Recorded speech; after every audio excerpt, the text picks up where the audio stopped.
أمي وأبي بنتي وابني أختي وأخي هم في قلبي. السلام عليكم ورحمة الله وبركاته. إن الحمد لله نحمده ونستعينه ونستغفره ونعوذ بالله من شرور أنفسنا ومن سيئات أعمالنا. من يهده الله فلا مضل له ومن يضلله فلا هادي له، ونشهد أن لا إله إلا الله ونشهد أن محمدا عبده ورسوله. أما بعد، فإن خير الحديث كتاب الله، وخير الهدي هدي محمد صلى الله عليه وسلم، وشر الأمور محدثاتها، وكل محدثة بدعة، وكل بدعة ضلالة، وكل ضلالة في النار. أعوذ بالله السميع العليم من الشيطان الرجيم. بسم الله الرحمن الرحيم. واستغفر الله إن الله كان غفورا رحيما. وقال النبي صلى الله عليه وسلم: كل بني آدم خطاء وخير الخطائين التوابون. رب اشرح لي صدري ويسر لي أمري واحلل عقدة من لساني يفقه قولي. رب زدني علما، اللهم رب زدني علما نافعا كثيرا. محترم حاضرین جمعہ، دینی ملی بھائیوں، بزرگوں، دوستوں اور پردہ نشین مائیں اور بہنیں، سب سے پہلے پہل اللہ رب العالمین کی تعریف، اس کی کبریائی بزرگی کہ اس نے ہمیں مسلمان بنایا اور ساتھ ہی ساتھ ہماری رشد و ہدایت کے لیے اللہ سبحانہ و تعالی نے انبیاء اکرام کا ایک سلسلہ جاری کیا. درود و سلام نازل ہو اس کے بھیجے ہوئے انبیاء اکرام پر، خاص کر اس کے آخری نبی احمد مجتبی محمد مصطفیٰ سرور گرامی صلی اللہ علیہ وسلم پر. اللہم صلی وسلم وبارک علیہ.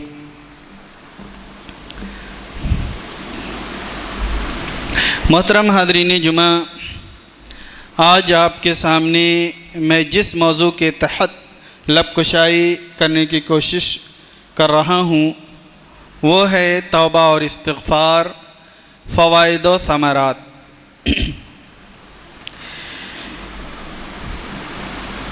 دیکھیے، ہم میں ہر شخص کہیں نہ کہیں گناہیں کر ڈالتا ہے. ہر شخص سے غلطیاں اور خطائیں ہو جایا کرتی ہیں، لیکن خطا کاروں میں، غلط کاروں میں سب سے بہترین انسان وہ ہے جس کو اپنی غلطی کا احساس ہو جائے تو وہ پلٹ آئے، اللہ رب العالمین کی بارگاہ میں لوٹ آئے اور اللہ رب العالمین سے صدق دل سے بار بار توبہ کرے، استغفار کرے. اللہ رب العالمین اسے معاف کر دے گا.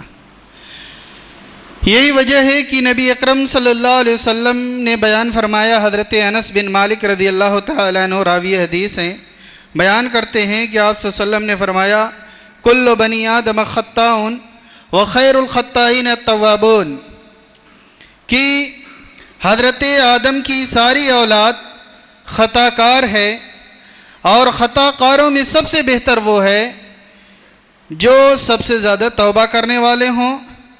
اس کو ترمذی اور ابن ماجہ نے روایت کیا. خطا کار انسان اپنی خطاؤں سے توبہ تب کرتا ہے جب وہ ان کا بوجھ محسوس کرتا ہے، بلکہ سچا مومن تو ہوتا ہی وہی ہے جو خالق کائنات کی، مالک ارض و سما کی نافرمانی کرنے کے بعد اسے راضی کرنے کی کوشش میں لگ جائے، راضی کرنے کے لیے بے تاب ہو جائیں. اور گناہوں کا ارتکاب کرنے کے بعد اللہ تعالیٰ کی ناراضگی اور اس کے عذاب سے بچنے کے لیے فوراً اس سے معافی مانگنے لگ جائیں۔ حضرت عبداللہ ابن مسعود رضی اللہ تعالی عنہ بیان فرماتے ہیں، ان المؤمن یرا ذنوبہ کأنہ قائد تحت جبل یخاف ان یقع علیہ وان الفاجر یرا ذنوبہ کأنہ ذباب مر علی انفہ۔ ایمان والے کی کیا کیفیت ہوتی ہے اور ایک فاسق اور فاجر کی کیا کیفیت ہوتی ہے، اس کو حضرت عبداللہ ابن مسعود رضی اللہ تعالی عنہ نے بڑے اچھے انداز میں بیان فرمایا۔ کہا کہ ایک مومن جب اپنے گناہوں کو دیکھتا ہے، ایک مومن جب اپنے گناہوں کو دیکھتا ہے تو اپنے آپ کو ایسا تصور کرتا ہے کہ ایک پہاڑ کے نیچے وہ بیٹھا ہوا ہے اور وہ پہاڑ اور ماؤنٹین اس کے اوپر گرنے والا ہے۔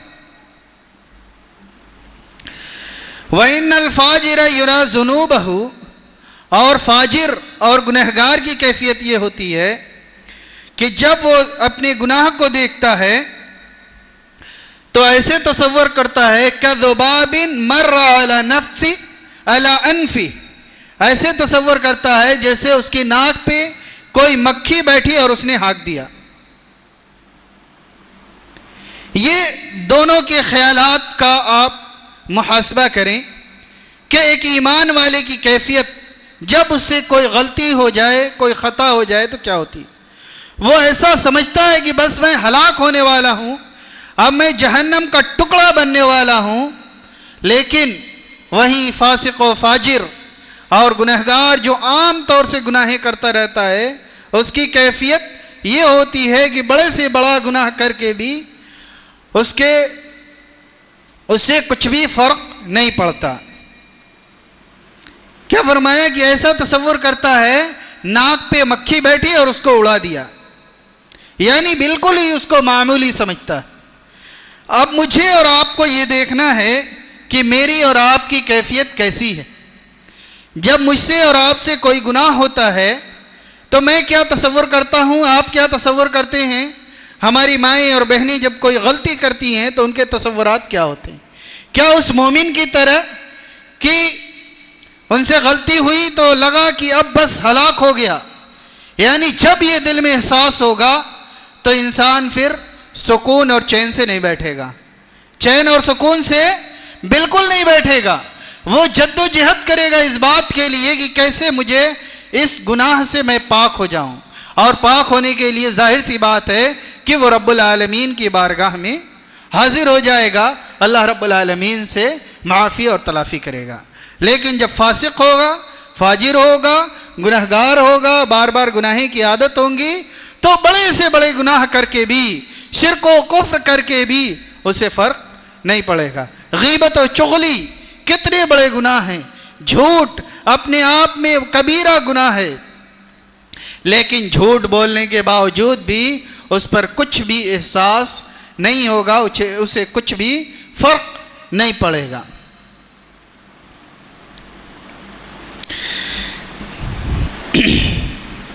آج کے وقت میں ہمیں بہت سارے مسلمان ہیں جو بڑے بڑے گناہوں کا ارتکاب کرتے ہیں، لیکن انہیں کچھ بھی فرق نہیں پڑتا۔ مثلا درباروں مزاروں پر جا کر غیر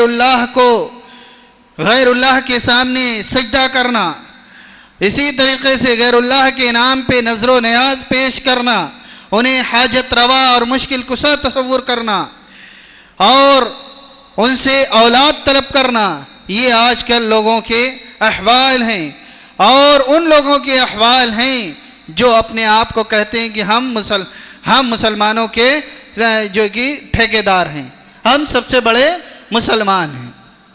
یہ ان کی کیفیات ہوتی ہیں۔ حالانکہ آپ دیکھیں گے تو اللہ رب العالمین نے سب سے زیادہ قرآن میں جس گناہ کا ذکر کیا اور جسے رکنے کی تاکید کی ہے وہ شرک ہے۔ کیا فرمایا؟ یا بنی لا تشرک باللہ ان الشرک لظلم عظیم۔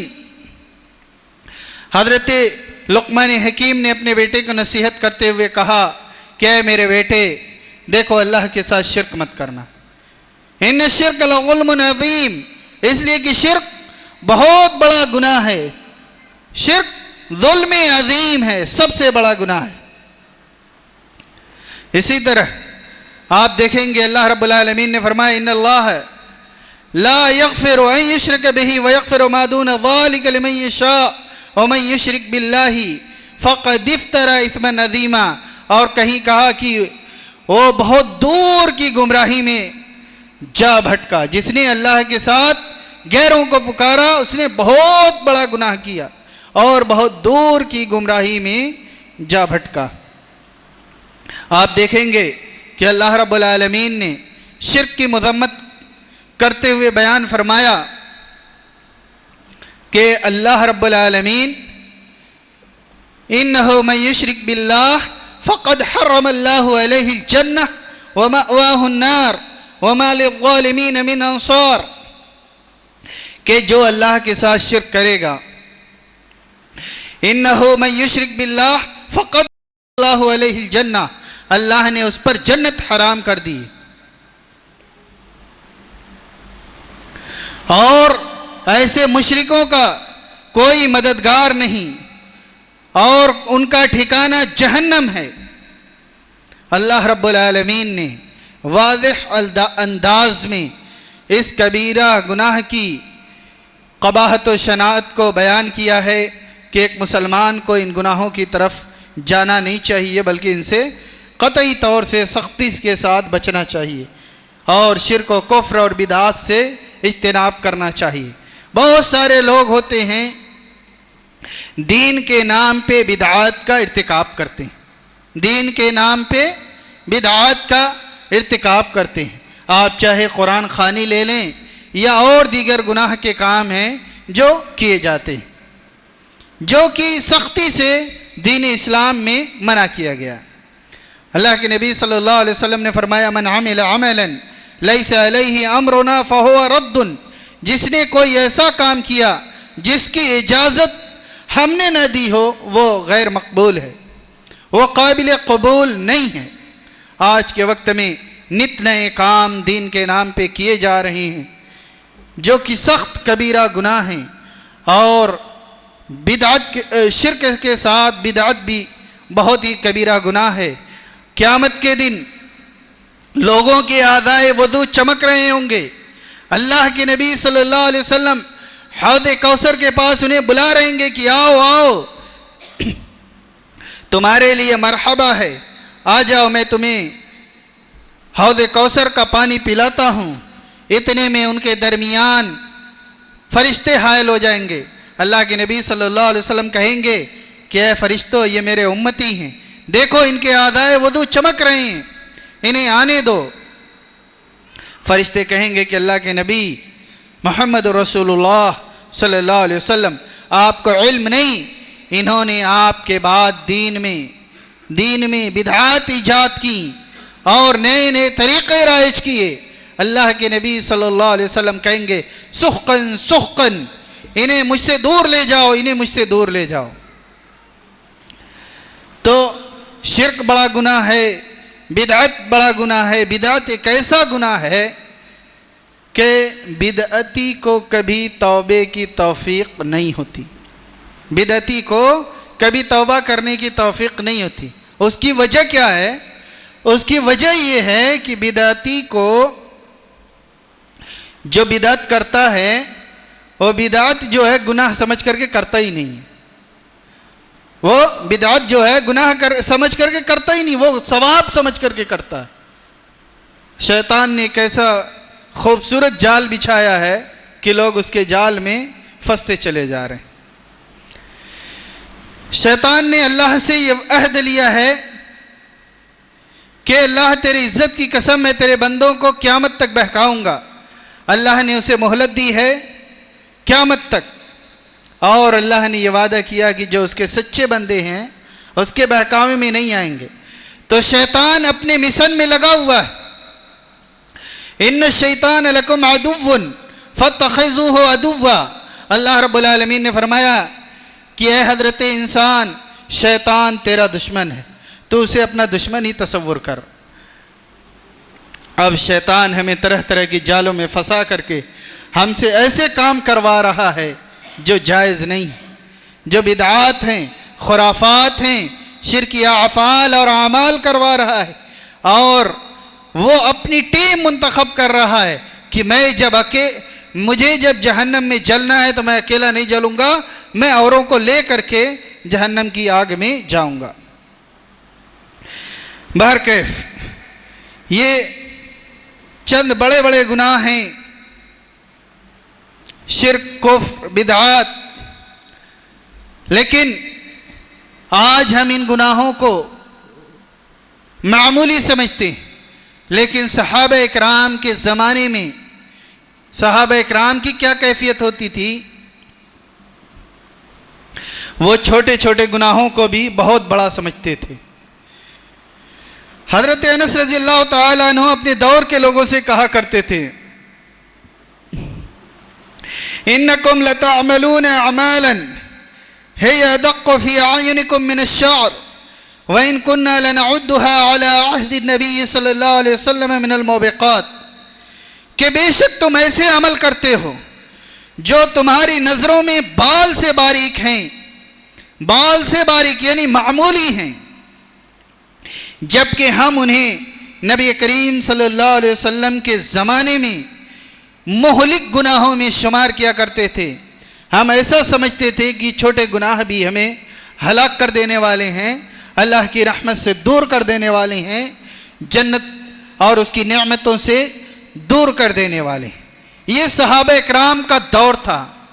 آپ تصور کریں آج کے زمانے میں جس طریقے سے گناہ عام ہیں، شرک و کفر، بدعات، خرافات، جھوٹ، فساد، غیبت، چغلی اور اس طریقے سے دیگر گناہ کے کام، شادی بیاہ کی رسومات کے نام پہ جو گناہ کے کام ہوتے ہیں، وہ سب اگر حضرت انس رضی اللہ تعالیٰ عنہ دیکھ لیتے تو کیا کہتے؟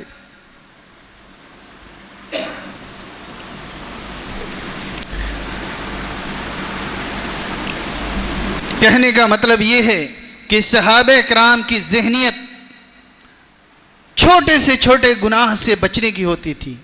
وہی چیز ہمیں بھی کرنی چاہیے اگر مجھے اور آپ کو آخرت میں کل قیامت کے دن کامیابی سے ہمکنار ہونا ہے. تو ہمیں بھی چھوٹے سے چھوٹے گناہ سے بچنا، یا اگر غلطی ہو گئی ہے تو ہمیں فوراً اللہ رب العالمین سے معافی طلب کرنی.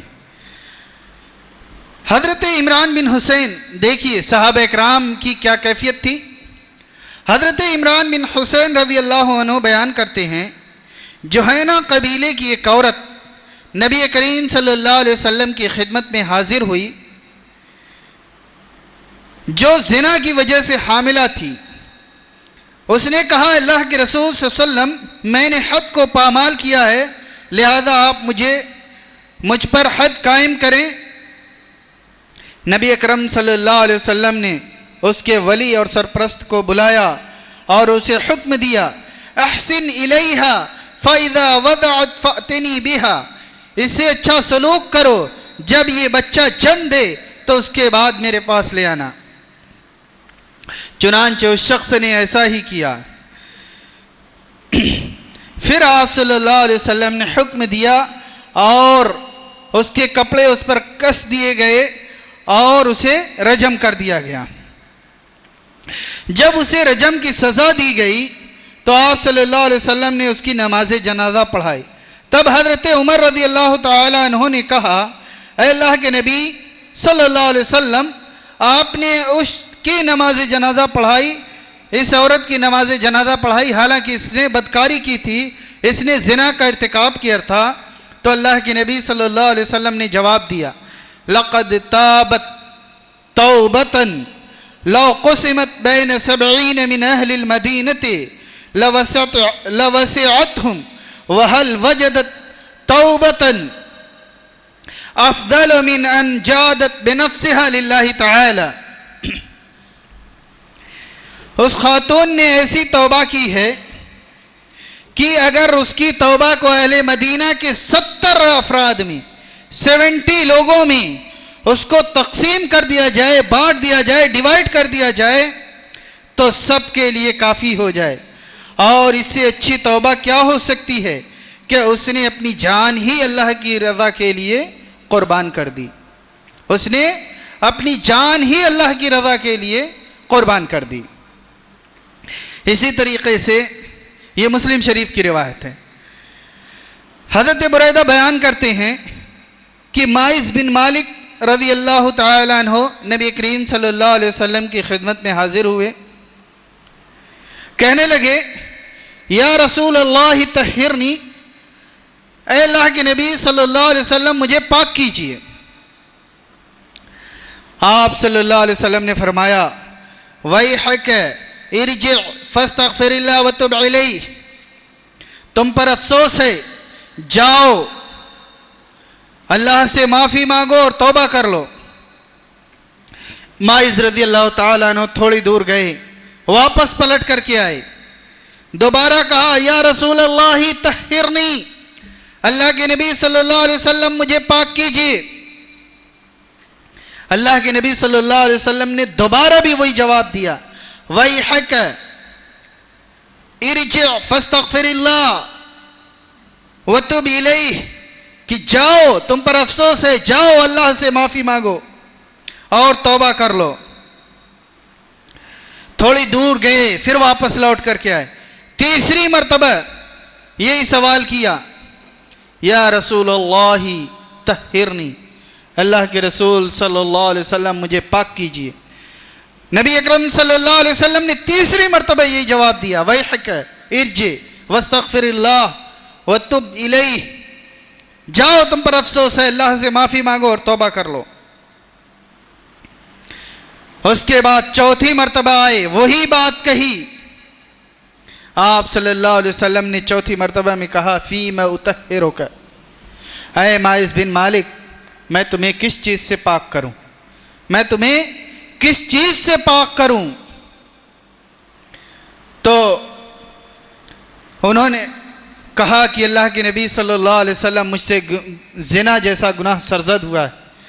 آپ صلی اللہ علیہ وسلم نے لوگوں سے ان کے بارے میں پوچھا کیا ماعز کا دماغی توازن تو ٹھیک ہے، ان کا مینٹل ہیلتھ کیسا ہے؟ لوگوں نے کہا کہ اللہ کے نبی مینٹلی ٹھیک ہیں، دماغی توازن ان کا ٹھیک ہے، اچھا ہے۔ آپ صلی اللہ علیہ وسلم نے فرمایا کہیں انہوں نے شراب تو نہیں پی لی ہے؟ تو ایک شخص ان کے پاس گئے، ان کے منہ کو سونگا، ان کے منہ کی اسمیل چیک کیا اور اس کے بعد آپ صلی اللہ علیہ وسلم کو آگاہ کیا اللہ کے نبی انہوں نے شراب بھی نہیں پی، بالکل ٹھیک ہیں۔ تب آپ صلی اللہ علیہ وسلم نے پوچھا کیا تم نے واقعتاً زنا کیا؟ انہوں نے کہا کہ اللہ کے نبی ہاں مجھ سے غلطی ہوئی ہے، میں نے زنا کیا۔ تو آپ صلی اللہ علیہ وسلم نے ان پر رجم کی سزا نافذ کر دی اور اس کے مطابق ان کو سزا دی گئی۔ پھر کیا ہوا؟ لوگوں میں دو گروپ بن گئے، ایک گروپ کہنے لگا کہ حضرت ماعز بن مالک ہلاک ہو گئے، دوسرے نے کہا کہ نہیں بلکہ وہ تو کامیاب ہو گئے، ان سے اچھی توبہ ہو ہی نہیں سکتی، کیونکہ وہ خود رسول اکرم صلی اللہ علیہ وسلم کے پاس چل کر کے آئے اور آپ صلی اللہ علیہ وسلم کے ہاتھوں میں ہاتھ ڈال کر گزارش کی کہ مجھے پتھر مار کر کے قتل کر دیں گے، مجھ سے غلطی ہوئی ہے۔ چنانچہ چند روز کے بعد اللہ کے نبی صلی اللہ علیہ وسلم صحابہ اکرام کے درمیان آئے اور آپ صلی اللہ علیہ وسلم نے فرمایا استغفروا لماعز بن مالک، کہ ماعز بن مالک کے لیے مغفرت طلب کرو۔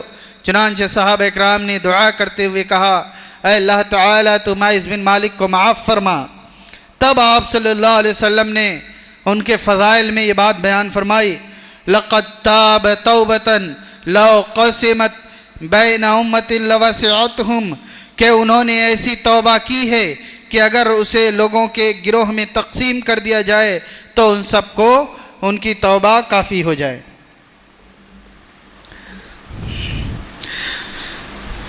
یہ صحابہ اکرام کی کیفیت تھی۔ حضرت بریدہ کہتے ہیں کہ ایک غامدیہ عورت آئی اور اس نے کہا اللہ کے رسول مجھے بھی پاک کیجئے. آپ نے فرمایا وَيْحَكِ ارْجِعِي فَاسْتَغْفِرِ اللَّهَ وَتُوبِي إِلَيْهِ، جاؤ اللہ سے معافی مانگو، اس سے توبہ کرو. اس نے کہا کہ مجھے لگتا ہے کہ آپ مجھے بھی ویسے ہی کریں جیسے آپ نے ماعز بن مالک کو کہا تھا. آپ صلی اللہ علیہ وسلم نے فرمایا کہ ماعز سے تمہارا کیا تعلق ہے؟ اس عورت نے کہا میں اسی سے حاملہ ہوں، میں اسی سے پریگننٹ ہوں. تو آپ صلی اللہ علیہ وسلم نے فرمایا کہ اچھا وہ تم ہو. آپ صلی اللہ علیہ وسلم نے اس سے کہا کہ ابھی نہیں، یہاں تک کہ تم بچے کو جنم دو. بریدہ کہتے ہیں ایک انصاری نے اس خاتون کی کفالت کی یہاں تک کہ اس نے بچے کو جنم دیا. پھر نبی اکرم صلی اللہ علیہ وسلم کی خدمت میں حاضر ہوئی اور آپ کو اطلاع دی کہ اس خاتون نے بچے کو جنم دیا ہے. آپ صلی اللہ علیہ وسلم نے فرمایا اسے ہم ابھی رجم نہیں کر سکتے، اس طرح بچے کو چھوڑ دیں، اسے دودھ پلانے دیں کہ کوئی ابھی اس کو رجم کر دیں گے تو کوئی دودھ پلانے والا ہی نہ رہ جائے گا. تو ایک انصاری نے کہا اللہ کے نبی اس بچے کے دودھ پلانے کی ذمہ داری میں لیتا ہوں. چنانچہ آپ صلی اللہ علیہ وسلم نے اس عورت کو رجم کرنے کا حکم دیا. اور اس کے بعد اللہ کے نبی صلی اللہ علیہ وسلم نے اس عورت کے تعلق سے فرمایا کہ اس عورت نے ایسی توبہ کی ہے کہ اگر ایسی توبہ ایک ٹیکس لینے والا ظالم بھی کرتا تو اللہ تعالیٰ اسے معاف کر دیتا. یہ دیکھیے یہ 3 واقعات ہمارے سامنے آئے.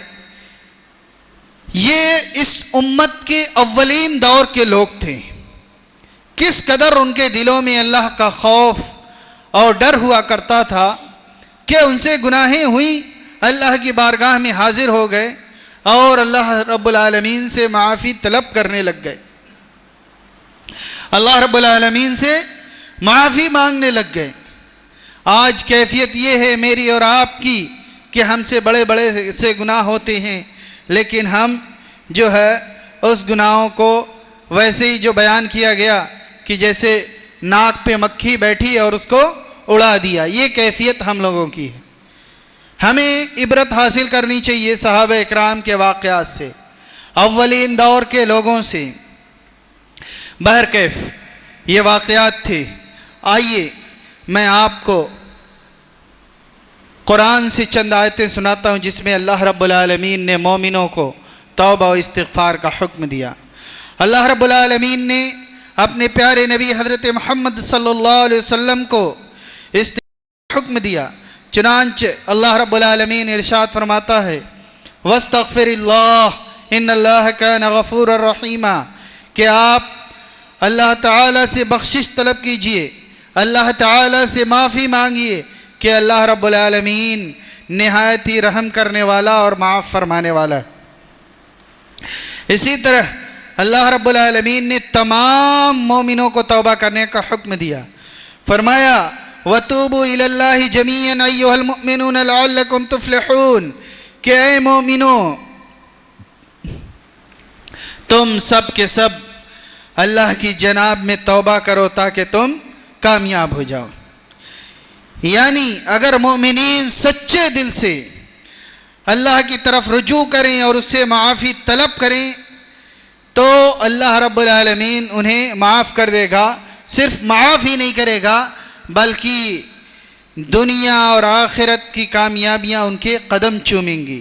اسی طریقے سے اللہ رب العالمین نے فرمایا یا ایھا الذین آمنوا توبوا الی اللہ توبۃ نصوحا عسى ربكم ان يكفر عنكم سيئاتكم ويدخلكم جنات تجري من تحتها الانهار يوم لا يخزي الله النبي والذين آمنوا معه نورهم يسعى بين أيديهم وبأيمانهم يقولون ربنا أتمم لنا نورنا واغفر لنا إنك على كل شيء قدير.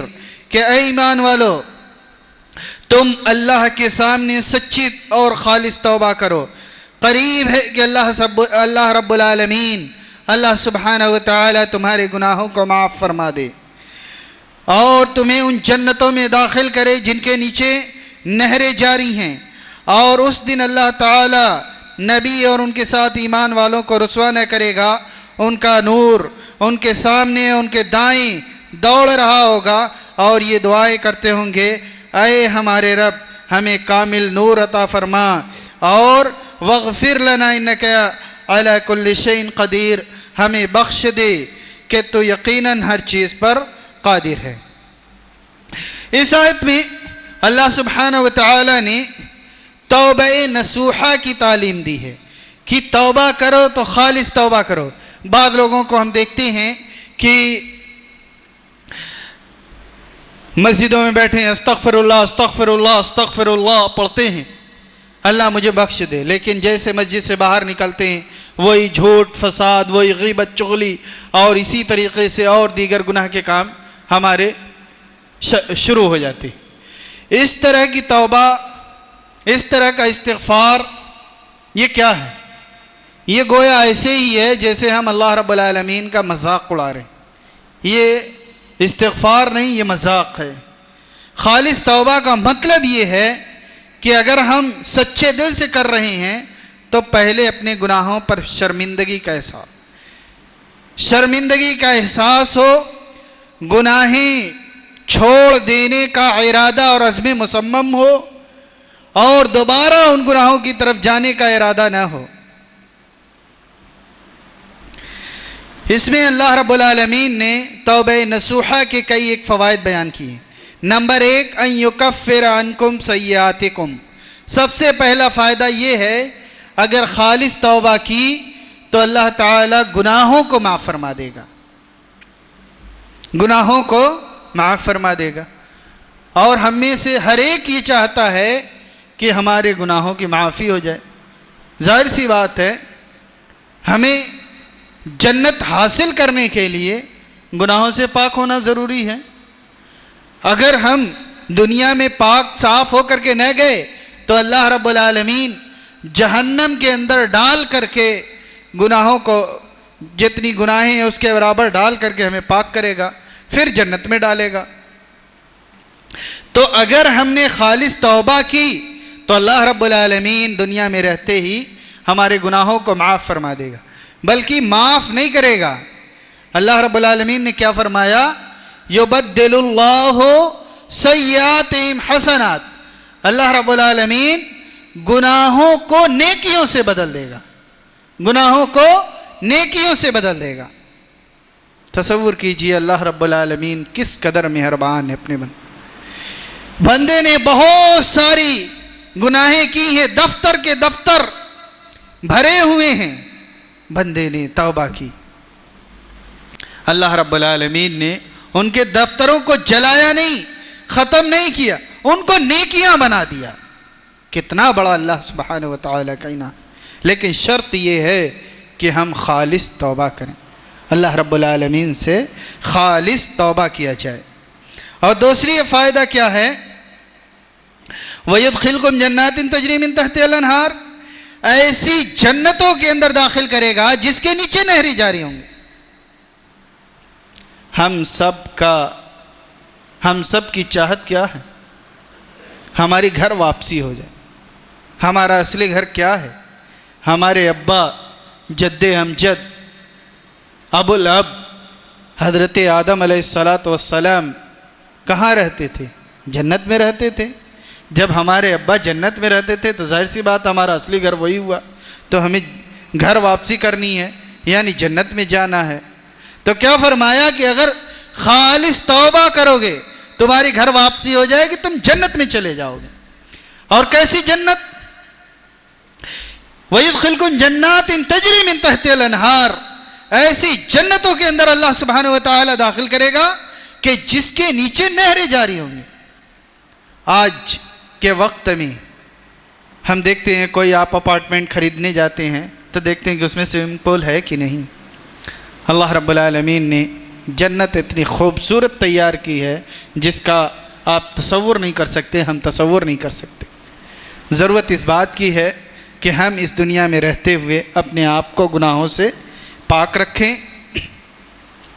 اور تیسری چیز، یوم لا یخزی اللہ النبی والذین آمنوا معہ، تیسری چیز یہ ہے کہ اس دن اللہ رب العالمین نبی اور ان کے ساتھ ایمان والوں کو رسوا نہ کرے گا۔ اس دن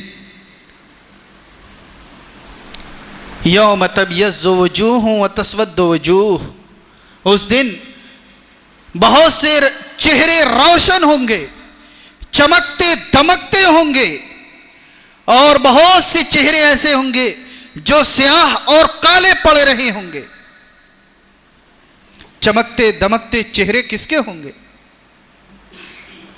نام اعمال جن کا داہنے ہاتھ میں ملے گا، وہ خوش و خرم ہوں گے، ان کے چہرے دمک رہے ہوں گے، چمک رہے ہوں گے۔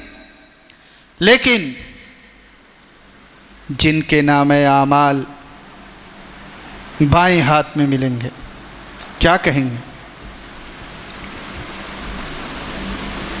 وَأَمَّا مَنْ أُوتِيَ كِتَابَهُ بِشِمَالِهِ فَيَقُولُ يَا لَيْتَنِي لَمْ أُوتَ كِتَابِيَهْ، کیا کہیں گے؟ اے کاش ہمیں نام اعمال ہی نہ دیا جاتا۔ وَلَمْ أَدْرِ مَا حِسَابِيَهْ، اے کاش ہمارا حساب اور کتاب ہی نہ ہوتا۔ یا لیتہا کانت القاضیہ، اے کاش یہ ججمنٹ کا دل ہی نہ ہوتا، یہ فیصلے کا دن ہی نہ آتا۔ ما اغنی عنی مالیہ، افسوس کرے گا دنیا میں میرے پاس بڑا گھر تھا، گھوڑا گاڑی تھا، مال و دولت کی بہتات تھی۔ ما اغنی عنی مالیہ، آج میرے مال نے مجھے بے نیاز نہیں کیا۔ ہلک عنی سلطانیہ، دنیا میں میری سلطنت چلتی تھی، میں بادشاہ ہوا کرتا تھا، لوگ میرے انڈر کام کرتے تھے، میرے بہت سارے لوگ محکوم تھے۔ کہے گا میری سلطنت نے بھی مجھے فائدہ نہیں پہنچایا۔ لیکن اس کے مد مقابل فَأَمَّا مَنْ أُوتِيَ كِتَابَهُ بِيَمِينِهِ فَيَقُولُ هَاؤُمُ اقْرَءُوا كِتَابِيَهْ، جس کا نام اعمال اس کے دائیں ہاتھ میں دیا جائے گا، اپنے نام اعمال کو لے کر کے دوڑ رہا ہوگا، لوگوں کو کہے گا دیکھو دیکھو اللہ سبحانہ و تعالی نے مجھے انعام دیا، میرا نام اعمال پڑھو۔ انی ظننت انی ملاق حسابیہ، میں اللہ رب العالمین سے ملاقات کا متمنی تھا۔ فَهُوَ فِي عِيشَةٍ رَاضِيَةٍ، وہ خوش و خرم ہوگا۔ دونوں کیفیتیں اللہ سبحانہ و تعالی نے بیان فرمائی کہ نام اعمال بائیں ہاتھ میں دیا جائے گا، لیفٹ ہینڈ میں دیا جائے گا، رسوائی کا سبب ہوگا، ذلت کا سبب ہوگا، اور ایسی ذلت کہ حضرت آدم سے لے کر کے قیامت کی صبح تک پیدا ہونے والا ایک ایک بچہ وہاں موجود ہوگا، سب دیکھیں گے کہ بڑا گنہگار تھا، بڑا سیاہکار تھا، اس سے بڑھ کے اور کچھ رسوائی نہیں۔ اللہ نے فرمایا کہ اگر تم توبہ نصوحہ کرو، خالص توبہ کرو، تو اللہ رب العالمین، اللہ سبحانہ و تعالی تمہیں اس دن کی رسوائی سے بچا لے گا۔ یوم یخزی اللہ النبی والذین آمنوا معه نورهم یسعی بین ایدیہم وبایمانہم۔ اور 14 فائدہ خالص توبہ کا یہ ہے کہ اس دن نور اور ایک لائٹ اور روشنی ہوگی جو ایمان والوں کے آگے آگے چل رہی ہوگی، ان کے دائیں جانب ہوگی۔ اس دن روشنی کی بہت زیادہ ضرورت ہوگی۔ آپ نے سنا ہے ایک برج ہے جس کو برج آف صراط کہتے ہیں، پل صراط، اس سے گزرنے کے لیے روشنی کی بہت زیادہ ضرورت ہوگی۔ اور روشنی اب دنیاوی روشنی نہیں لے جا سکتے، وہاں روشنی کیسی ہوگی؟ ایمان کی روشنی، جس کے ذریعے سے ایمان والے اس پل صراط کو پلک جھپکتے پار کر لیں گے۔ لیکن گنہگار لوگ اس میں سے گر کر کے جہنم کے اندر چلے جائیں گے۔ تو یہ چند فوائد ہیں۔ فرمایا کہ وہ دعا بھی کریں گے، ربنا اتمم لنا نورنا، اے ہمارے رب ہمارے لیے نور کو مکمل فرما، ہماری بخشش فرما کہ تو ہر چیز پر قادر ہے۔ انبیاء اکرام کی کیفیت یہ تھی، انہیں بھی توبہ اور استغفار کرنے کا حکم ملا تھا۔ وقت کم ہے، اختصار کے ساتھ چند باتیں آپ کے سامنے رکھ کے اپنی بات ختم کرتا ہوں۔ اللہ کے نبی صلی اللہ علیہ وسلم بارہا توبہ کرتے تھے۔ حضرت آدم علیہ السلام سے غلطی ہوئی، انہوں نے توبہ کی۔ حضرت نوح علیہ السلام سے غلطی ہوئی، انہوں نے توبہ کی۔ حضرت موسیٰ علیہ السلام سے غلطی ہوئی، انہوں نے توبہ کی۔ حضرت لوط علیہ السلام سے غلطی ہوئی، انہوں نے توبہ کی۔ اسی طریقے سے اور دیگر انبیاء جن سے بھی غلطی ہوئی، سب نے معاف کی، اللہ سے معافی مانگی۔